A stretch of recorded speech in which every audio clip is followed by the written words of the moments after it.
Hello everyone, আসসালামু আলাইকুম। কেমন আছেন সবাই? আশা করছি আল্লাহর রহমতে সবাই ভালো আছেন, সুস্থ আছেন। মিম ব্লগ বিডির আরও একটি নতুন ভিডিও দেখার জন্য আপনাদের সকলকে ওয়েলকাম করছি। আশা করছি আজকের ভিডিওটি আপনাদের ভালো লাগবে বরাবরের মতো, এবং আমার ভিডিওটি পুরোটা না টেনে আপনারা পুরোটা সময় আমার সাথেই থাকবেন। তো ভিডিওর টাইটেল এবং থাম্বনেল দেখে হয়তো আপনারা জেনেই গিয়েছেন যে আজকে আমরা কোথায় যেতে যাচ্ছি।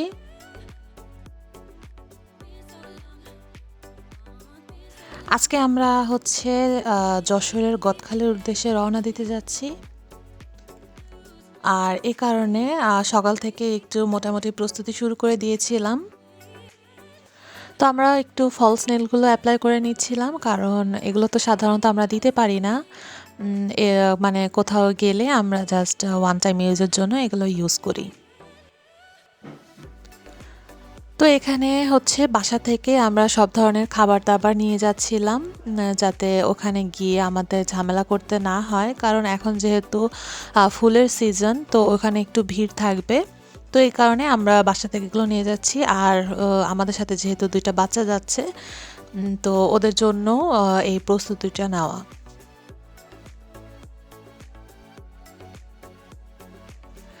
আর কে, কে যাচ্ছি সেটা একটু বলে দেই আপনাদেরকে। আমরা গিয়েছিলাম আমি, আমার আম্মু, আমার ছোট খালা, আমার মামা, মামি এবং আমার ২ টা মামাতো ভাই।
আর ওরা ২ ভাই কিন্তু অনেক বেশি এক্সাইটেড ছিল ট্রেনে উঠে। কারণ ওরা ট্রেন সবসময় দেখে কিন্তু ওঠার সুযোগটা তো ওইভাবে হয় না।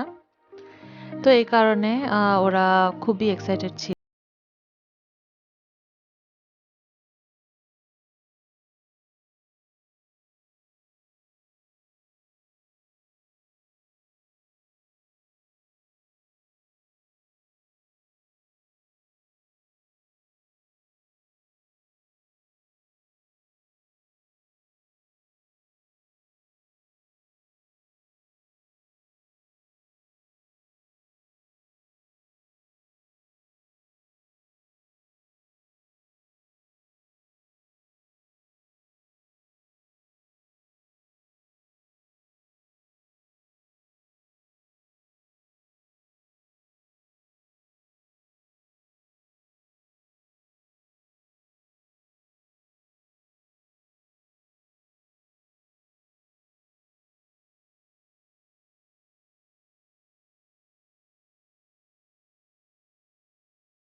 তো ছুটে চলেছে আর আমরা অপেক্ষা করছিলাম কখন আমাদের গন্তব্যস্থলে পৌঁছাবো। যেহেতু এই জার্নিটা অনেক ছোট, তাই মনে হচ্ছিল যে খুব তাড়াতাড়ি আমরা পৌঁছে গিয়েছিলাম। ট্রেন জার্নিটা বড় হলেও সেটা কিন্তু অতটা আমাদের কাছে খারাপ লাগে না।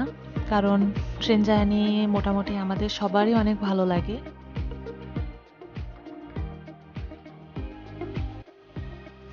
তো এটা হচ্ছে নোয়াপাড়া স্টেশন। তো নোয়াপাড়া স্টেশন থেকে আমাদের ট্রেনটা ছেড়ে দিয়েছে।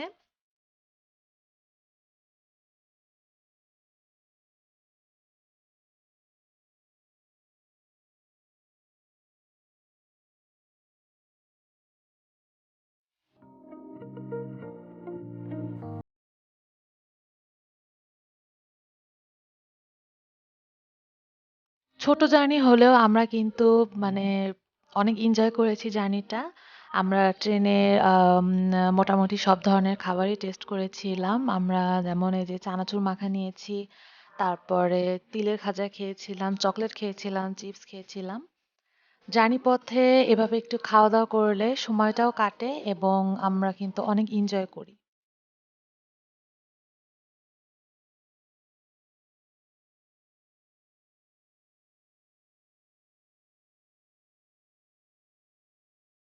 আর ওরা দুইজন ললিপপ খাচ্ছিল। যেহেতু বাচ্চা মানুষ তারা অত ঝাল খেতে পারে না, তো ওরা ললিপপ, চিপস, চকলেট এগুলোই খাচ্ছিল বেশি। তো এখন কিন্তু আমরা যশোর স্টেশনে ঢুকছিলাম। আর এই স্টেশনের পরেই মানে যশোরের পরেই কিন্তু আমাদের ঝিকরগাছা স্টেশন। ওখানে আমরা নেমে যাব, ওখান থেকেই গদখালিতে যাব।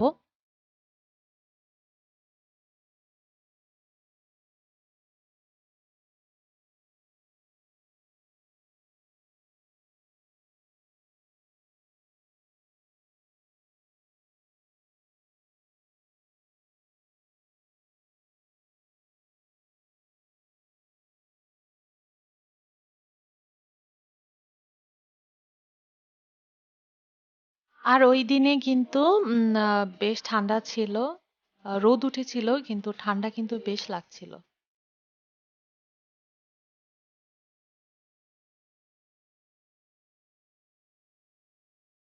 তো আমরা নেমে গিয়েছি ঝিগরগাছা স্টেশনে। তো এখান থেকে অটোতে করে আমরা গদখালির উদ্দেশ্যে রওনা হব।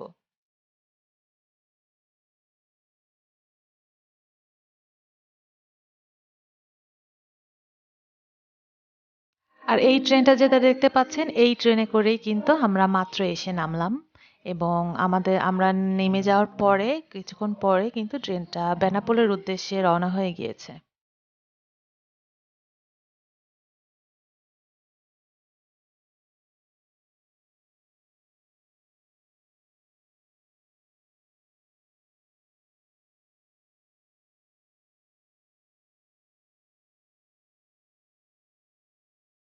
আমার গদখালি ট্যুরের ভিডিওটা কিন্তু অনেক বড়, এই কারণে আমি ২ টা পার্ট করে ভিডিওটা আমি আপনাদের সাথে শেয়ার করব। না হলে আপনারাও বিরক্ত বোধ করবেন দেখতে, এবং আমারও একটু মানে এডিট করতে আর আপলোড দিতে একটু ঝামেলা হয়ে যাবে অনেক বড় ভিডিও হয়ে গেলে। এই কারণে আমি ১ম পার্ট এবং 2nd পার্ট আপনাদের সাথে শেয়ার করব। তো আমরা কিন্তু চলে এসেছি। আশেপাশের ফুল দেখে আপনারা বুঝতেই পারছেন যে আমরা গদখালির একদমই কাছাকাছি চলে এসেছি।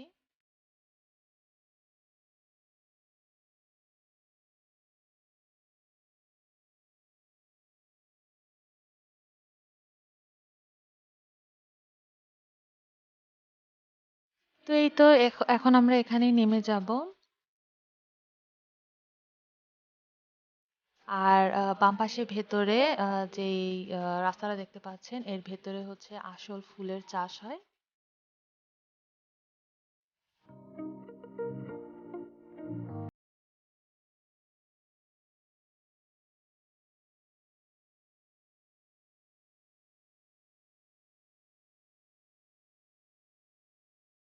গতবারও কিন্তু আমার ফ্যামিলি এখানে এসেছিল, কিন্তু আমি আসতে পারিনি কারণ গতবার আমি ঢাকায় ছিলাম।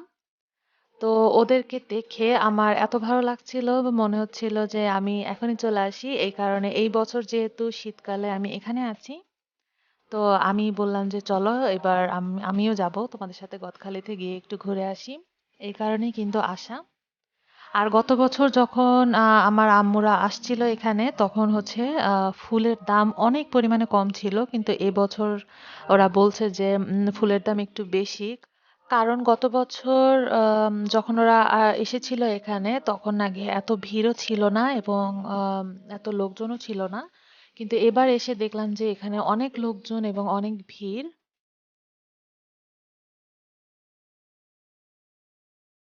আমাদের যেতে একটু দেরি হয়ে গিয়েছে, কারণ আমরা গিয়ে দেখলাম যে ম্যাক্সিমাম ফুলগুলো ওনারা উঠিয়ে ফেলেছেন।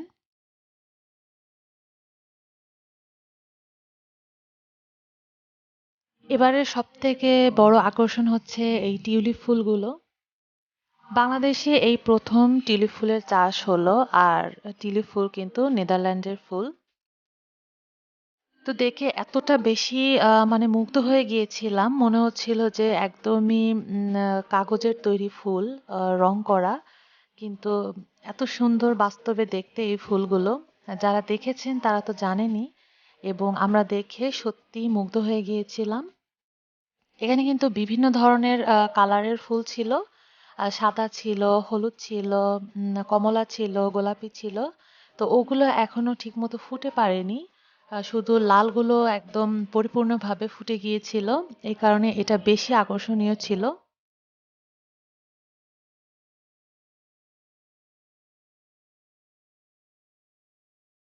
আর এর ভেতরে ঢুকতে আমাদের কিন্তু জনপ্রতি ৫০ টাকা করে দিতে হয়েছে, যেহেতু এটা একটু মানে আকর্ষণীয় এবং বিদেশি ফুল। তো ওদেরকেও তো একটা চার্জ দিতে হবে, কারণ এত যত্ন করে ওরা চাষ করেছে ফুলটাকে।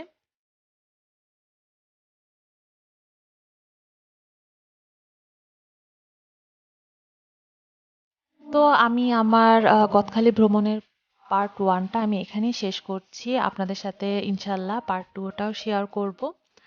সেই পর্যন্ত আমার সাথেই থাকবেন। সকলের সুস্বাস্থ্য কামনা করে আজকে এই ভিডিওটি আমি এখানেই শেষ করছি। সবাই ভালো থাকবেন, সুস্থ থাকবেন। আল্লাহ হাফেজ।